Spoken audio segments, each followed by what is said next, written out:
Well, it's still that's one of the open questions still here is what type of security was available for the event last night. Keep in mind when you're talking about an Israeli embassy, when you're talking about an Israeli consulate, the security is incredibly tight at those locations. I mean, it's a vault. You have to go through multiple layers of security, multiple checkpoints. But this was an outside event. It was right back here. I'll actually get out of the way here for a moment at the Capitol Jewish Museum, which is right beyond those trees there, about 100 feet. You can see part of the red building, that brick red building sticking out from the side of the frame there.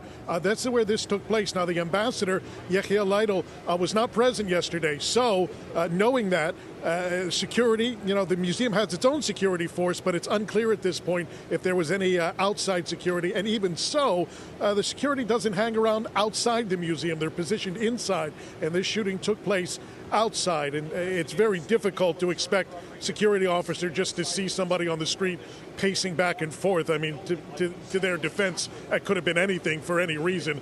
So, unfortunately, unable to prevent the tragic circumstances last night, at least from a security perspective, as the young diplomats were clearing out from this American Jewish Committee-sponsored event. Now, the D.C. police chief announced that the city will take action to reinforce security measures at synagogues and other Jewish institutions around the city as a precaution.